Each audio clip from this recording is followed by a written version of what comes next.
lorsque nous avons commencé, il y a quelques mois, Édouard et moi, à réfléchir sur l'organisation d'un colloque autour d'Henri Guillemin, il avait été prévu vaguement que je fasse une communication, et je ne savais pas trop bien quoi y raconter, mais je m'étais trouvé un titre. Et je trouve que c'est déjà beaucoup quand on a trouvé un titre. On a l'impression que la moitié du boulot est fait. Après, il faut évidemment remplir, mais mon titre me plaisait bien. Il est possible qu'il ait déjà été utilisé par quelqu'un, mais ça vous me direz. C'était Rêve, révolu, révolution, avec un point d'interrogation. Bon, ça me rappelait du bon, du bonnet, etc. Donc le titre, j'en étais assez content, et puis je voyais quelques pistes pour le remplir. Et dans le contexte des dernières années, je sentais l'urgence d'une réflexion sur cet étrange objet, sur le rejet dont il fait l'objet, sur l'absence de projet dans lequel nous nous trouvons à l'heure actuelle enfoncés, engoncés, sur donc cet étrange objet qu'on nomme révolution. Mais comme cela risquait de m'entraîner bien loin de mes bases, et que le lien avec les travaux de Guillemin n'était pas évident, bon, puis j'avais déjà beaucoup parlé d'Henri Guillemin, il y avait certainement des gens qui trouvaient que j'en avais trop parlé, donc je me suis dit, je m'arrête, et puis j'animerai une table ronde autour de la philosophie de l'histoire de Guillemin. Mais c'était sans compter sans les aléas de la vie, qui ont donc contraint Claude Masaryk à ne pas être des nôtres, et moi à le remplacer au pied levé. Donc revenir au thème que je m'étais proposé, ce n'était pas possible en 3 jours, franchement, même en improvisant beaucoup.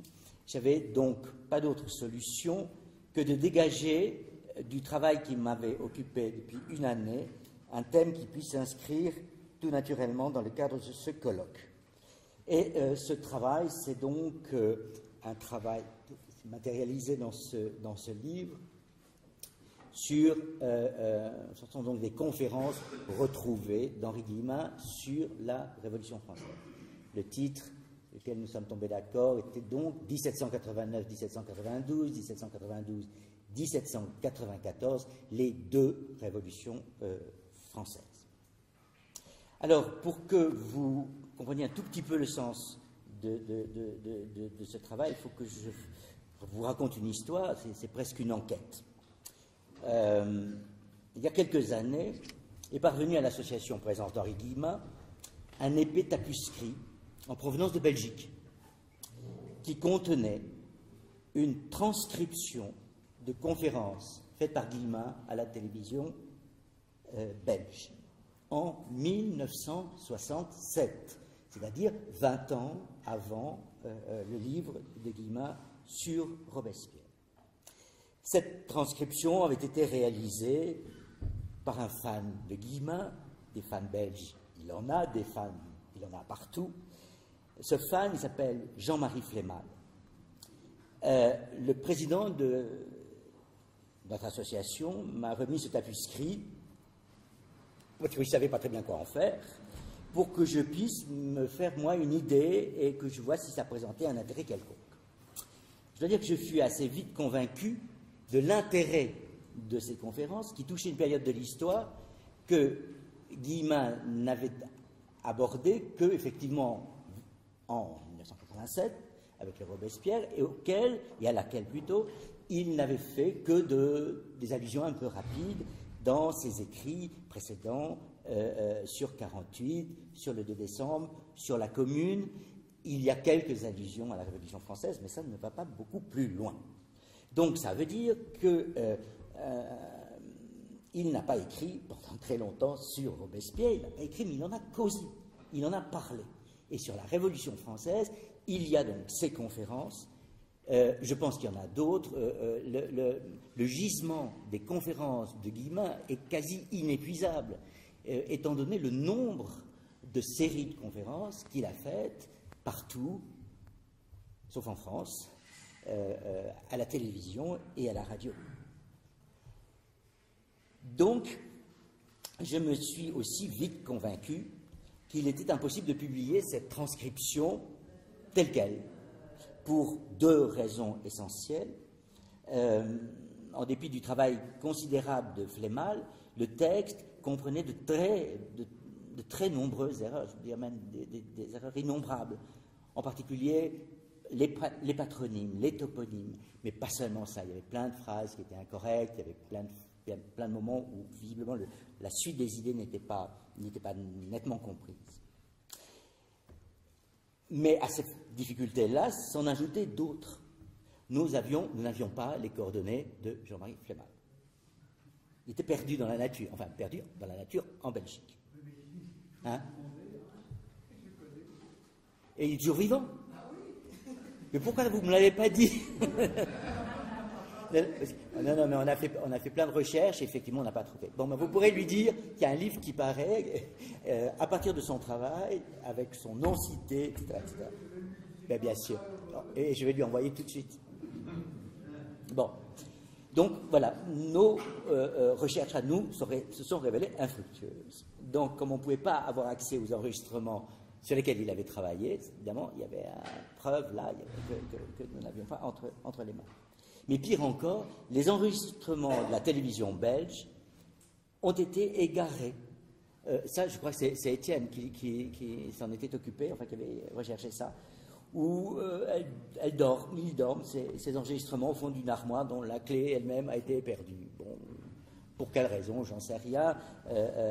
Peut-être tout simplement parce que il y avait là plein d'idées iconoclastes, même si il y avait, en ce qui concernait la Belgique elle-même et l'histoire belge et la Belgique victime d'un certain nombre des guerres menées contre elle par la France, des passages tout à fait sympathiques. Bon. La deuxième raison, elle est évidemment plus importante. Elle tient à la transcription même d'un discours oral. Comment est-ce qu'on peut faire directement un bouquin à partir de notes prises sur un texte oral, sur un enregistrement de texte oral. Claude Agege avait abordé déjà ce problème dans L'Homme de parole en disant qu'une reproduction graphique qui, bien qu'exacte pour le reste, ne note pas l'intonation, peut paraître quasiment inintelligible, alors même que le discours est parfaitement clair pour son émetteur comme pour ses auditeurs. Et il rapporte l'expérience cruelle de l'enregistrement du début d'un cours d'un professeur célèbre de la non identifié de la Sorbonne. Alors ça donne à peu près ça.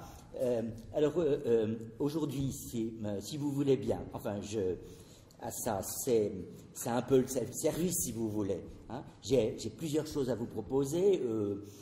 D'une part, je souhaiterais qu'on revienne un petit peu sur les discussions qu'on a eues la dernière fois.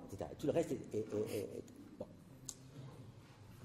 Je dois dire effectivement que le texte sur lequel je travaillais comportait toutes ces imperfections. Il a donc fallu nettoyer le texte de ces tics de langage, de ces redites, de ces incorrections, de ces familiarités que l'on pardonne bien aux conférenciers, mais qui rendent la lecture de la transcription plutôt pénible. Mais en même temps, j'ai trop de respect pour Guillemin, je ne voulais pas faire un livre à sa place, ce n'était pas la question. Hein. Je ne voulais surtout pas gommer ce qui entre pour une large part dans le charme du conférencier, c'est-à-dire cette spontanéité qui prend parfois des airs d'improvisation, alors qu'elle est très maîtrisée, hein, et ne doit pas nous faire méconnaître la somme de travail qu'elle a nécessité, quand bien même elle tente à l'effacer. Donc je ne voulais pas non plus gommer ce souci très pédagogique qui pousse Guillemin à reprendre les analyses des conférences précédentes pour bien s'assurer que son auditoire en a bien saisi l'importance. Bon, il y a là des problèmes qui sont des problèmes théoriques sur lesquels un certain nombre de gens réfléchissent, sur est-ce qu'il faut donner le texte tel quel ou est-ce qu'il faut le réécrire. C'est par exemple un problème qui se pose en anthropologie, quand l'anthropologue va avec son micro interviewer ceux qui vont lui expliquer le sens de tel rite ou de telle coutume. Est-ce qu'il doit reprendre textuellement l'enregistrement ou bien est-ce qu'il doit lui donner une forme qui soit une forme plus accessible ou plus lisible? J'ai trouvé dans un livre de Janet Malcolm qui s'appelle « Le journaliste et l'assassin », dont on a beaucoup parlé, qui a été traduit en français alors qu'il a été écrit il y a une vingtaine, peut-être même une trentaine d'années. J'ai trouvé là une justification du travail que j'avais entrepris, mais je ne vais pas vous lire le passage, ce serait trop long. Alors, qu'on m'entende bien, réécrire, puisque c'est ça que j'ai fait, ces transcriptions, s'avère nécessaire même pour un conférencier de la trempe de Guillemin. Et ce travail, je suis tout à fait convaincu que Guillemin l'aurait accompli lui-même s'il avait pris la décision de publier, de faire un bouquin de ses conférences. Je me souviens, c'est une anecdote que je rappelle souvent, de sa confusion d'avoir laissé passer dans la version publiée d'une conférence sur Claudel un somptueux barbarisme qu'un Hippocagneux de base n'aurait pas commis, en rattachant le mot passion au latin patiri, alors que l'infinitif du verbe patior est pati. Oh mon Dieu, j'ai laissé passer ça, c'est parti à un moment. Il était furieux. Bon. Donc j'ai fait un essai, parce qu'il fallait quand même bien que je teste un peu cette histoire, que j'ai envoyé à Jean-Marc Carité. J'ai envoyé donc les deux versions. Philippe Guillemin a aussi lu ce texte pour qu'il puisse l'un et l'autre me justifier et dire tu n'as pas trahi, tu n'as pas, c'est pas toi qu'on entend, c'est bien le son Guillemin. Bon, sans le feu vert de l'un et de l'autre, évidemment, je n'aurais pas été plus loin dans l'aventure, surtout que 19 pour être précis, 19 conférences, ça fait 282 pages, c'est pas mal, quoi. Ça demande un gros boulot. Bon, venons-en maintenant au contenu de ces conférences. Alors là, je vais être quand même très rapide, parce que j'espère bien que vous allez les regarder, que ça va vous exciter. Venons-en au contenu de ces conférences. D'une manière assez classique, Guillemin commence par s'interroger sur les causes, les origines de la Révolution. Puis, selon son habitude, il entre dans le suivi chronologique des événements qu'il conduit jusqu'à la mort de Robespierre. Thermidor marque à ses yeux, évidemment, la fin du processus révolutionnaire. Là-dessus, tout le monde, ou à peu près, semble être d'accord. Mais chemin faisant, il apparaît clairement que si Guillemin utilise encore le syntagme unifiant et exemplaire de la Révolution française, il se persuade, au fil de son travail, qu'il est plus juste de parler de deux révolutions. Non pas, qu'on m'entende bien, non pas de deux moments qui viendraient scander un unique mouvement, mais de deux réalités bien différentes. Le 10 août 92 apparaît comme la véritable césure, abolition de la monarchie, commune insurrectionnelle de Paris, conseil exécutif provisoire, etc. La vraie révolution, la révolution en tant que telle, commence là à ses yeux. Et d'ailleurs, les différents protagonistes ne s'y sont pas trompés, puisque les luttes politiques prennent, à partir de ce moment-là, un aspect qui apparaît comme étant totalement radical. Comment appeler dès lors ce qui s'est passé de 89 à 92? Eh bien, bon, pour les termes de Guillemin, dans les termes de Guillemin, ou qu'il dit, ou qu'il aurait pu dire, c'est une fausse révolution, une révolution en trompe-l'œil. Certes, il y a eu des proclamations tonitruantes, mais qui ne sont guère suivies des faits. Il illustre ça en particulier par le personnage de Mirabeau. Petit Mirabeau, bon, Ça commence, coup de tonnerre, ces discours, et ça finit en jus de boudin. Ça veut dire, ça finit en collaboration avec la cour. Bon. Et ça, on ne l'avait peut-être pas toujours très bien, enfin, on ne l'avait pas toujours souligné. En vérité, dit-il, ce qui se passe, c'est un simple changement du personnel politique. Les charges ne sont plus réservées à la noblesse, mais la bourgeoisie, qui détient la puissance économique et financière, entend avoir son mot à dire dans la direction des affaires du pays. Il faut dire qu'il y avait eu une radicalisation à la fin du XVIIIe et que le mouvement commencé par Colbert, qui avait fait appel effectivement à des grands bourgeois, avait été stoppé et qu'il y avait une sorte de monopolisation véritablement par l'aristocratie. La preuve, voilà. Mais il n'est pas question, évidemment, au cours de ces 3 années, enfin pas tout à fait, il n'est pas question de répondre aux aspirations populaires, il n'est pas question de changer les bases de l'ordre social pour établir une société juste. Ça, ils n'en ont absolument aucune intention. Le peuple n'est qu'un instrument entre les mains des différentes factions possédantes et sur lequel, évidemment, on n'hésite pas à tirer quand la nécessité s'en fait sentir, et c'est le 17 juillet 1791.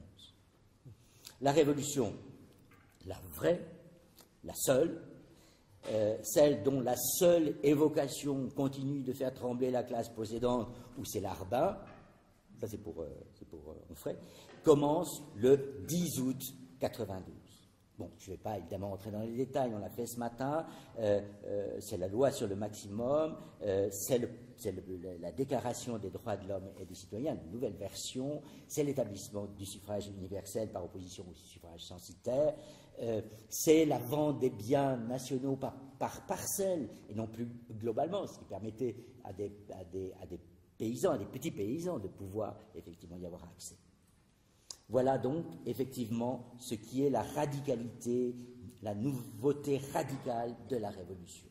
Du coup, et ça c'est Guillemin qui écrit, les possédants, ceux qui avaient fait la première partie de la Révolution, ceux qui avaient trouvé à leur service d'abord les Girondins, elles marchandes du bataillon de choc des riches, parce qu'il dit, enfin oui, c'est pour les Girondins, il a une dent d'être passé par la Gironde de temps en temps, ça lui a laissé un peu de hargne. Ce sont les représentants des négociants négriers. Enfin bon, voilà, ça pour lui c'est très clair. Puis des gens comme Danton, Cambon, Barrère et Carnot n'ont de cesse maintenant que de voir se terminer cet intermède, pour eux abominable, odieux, où il s'agit vraiment de la République. Bien. Alors, ce changement d'optique, fausse révolution puis vraie révolution, entraîne une réévaluation de certains des personnages clés de cette période. Bien entendu, de manière exemplaire, l'opposition entre Danton et Robespierre. Mais il y en a d'autres. Sur Marat, par exemple, voilà, il dit de belles choses sur Marat.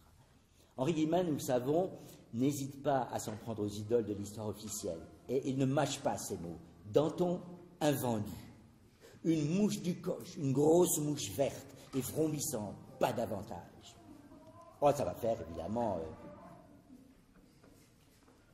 râler quelques-uns, mais qui s'est enrichi en acquérant des biens de l'Église, qui s'est fait payer par Mirabeau, qui a comploté avec les ennemis de la coalition, avec les coalisés. Robespierre, en revanche, n'est pas le monstre assoiffé de sang que les thermidoriens ont décrit, mais un être épris de justice qui ne peut supporter que rien ne change dans la structure de la société, que ce soit toujours la même inégalité qui règne. C'est un être pur qui aime les plaisirs simples, ceux dont il jouit dans la famille de son logeur du Play. C'est un type qui a un vrai culte de l'amitié, d'où son hésitation à se séparer de Camille Desmoulins et de Danton lui-même, dont il a été pendant très longtemps proche. Guillemin donne au personnage, c'est évident, des accents christiques quand il le montre, miné par la maladie. Alors, c'est la fin de la vie où il le présente malade, c'est pas au début, il ne l'est pas. Conscient des manœuvres de ses ennemis, mais prêt à se sacrifier. On a beaucoup parlé de l'être suprême, on en a parlé ce matin, et c'était tout à fait passionnant, et la question est évidemment complexe entre l'habileté politique, la simple habileté politique, ou bien les convictions les plus profondes qui pourraient être celles de Guillemin. Je vous cite deux textes d'Henri qui sont tout à fait passionnants, et j'aurais presque fini.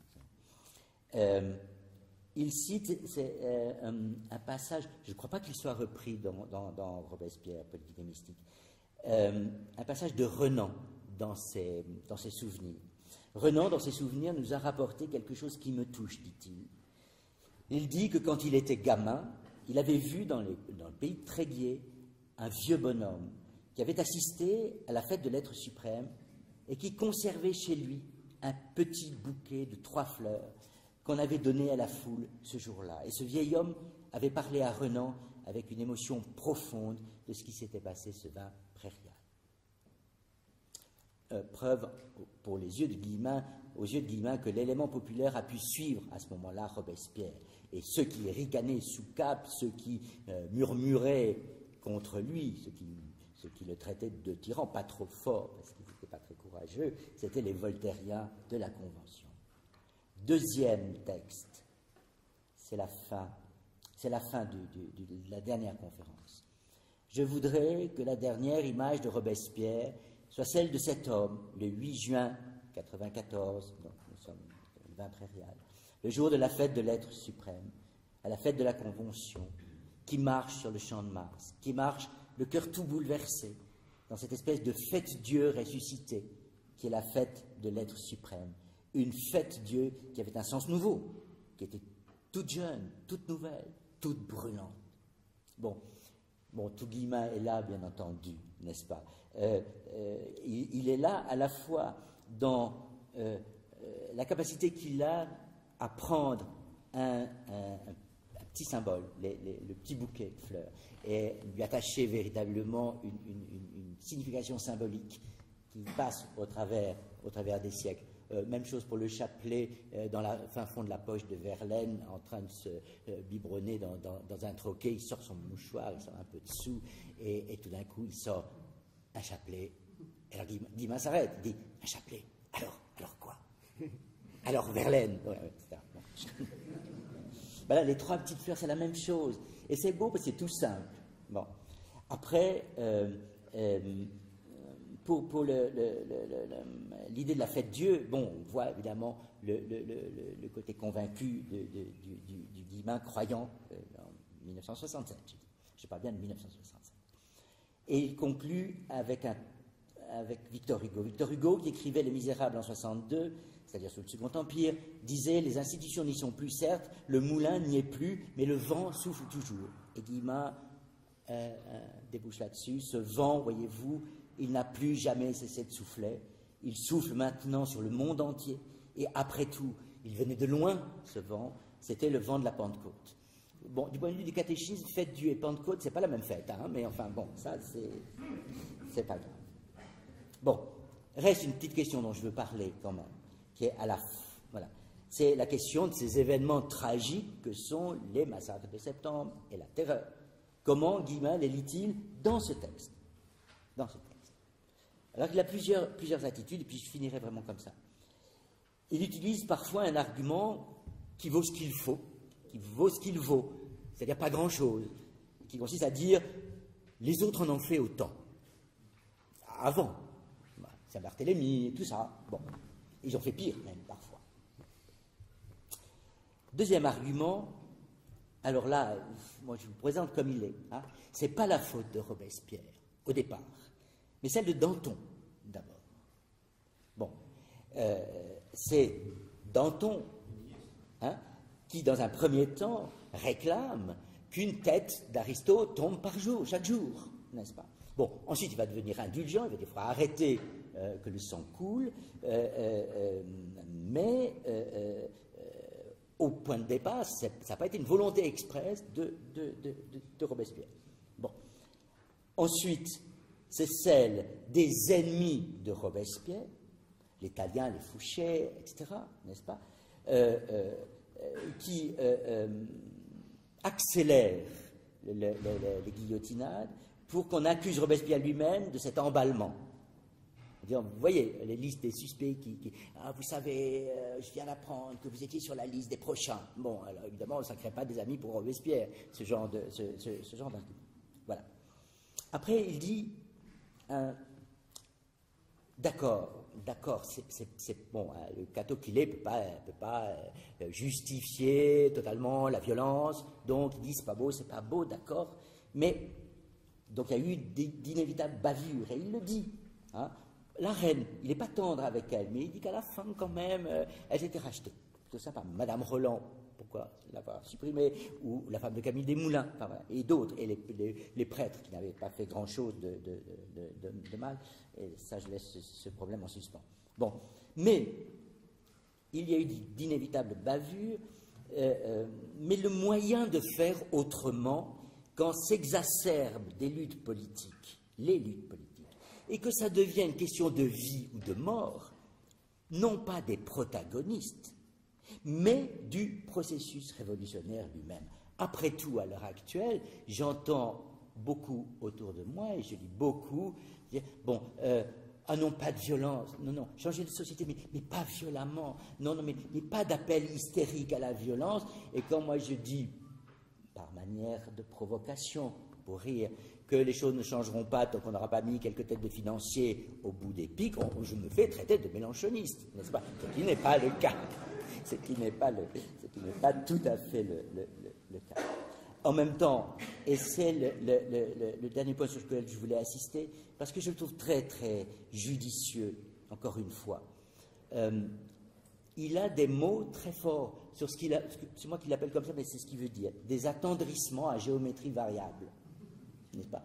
Donc, la reine meurt, oh, c'est triste, la pauvre femme, etc. Vous vous rendez compte, une reine dans une charrette, c'est pas la place d'une reine, dans une charrette, c'est pas sa place, elle est dans des carrosses, etc. Si on mettait la reine Elisabeth II dans une charrette, ça n'irait évidemment pas.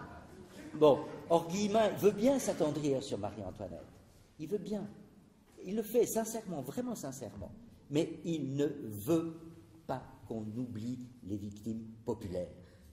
Voilà. Donc, pas d'attendrissement à géométrie variable. Et les victimes populaires, dit-il, ce n'est pas le fait. Alors, il va s'interroger évidemment sur les dernières guillotinades, qui sont plutôt des guillotinades si mes souvenirs sont bons, de sans-culottes. Voilà, il y voit la preuve effectivement d'un complot plutôt contre Robespierre. Bon, je reste là-dessus et je vous remercie de votre attention et je vous renvoie bien entendu à cet excellent livre d'Henri Guillemin. Merci.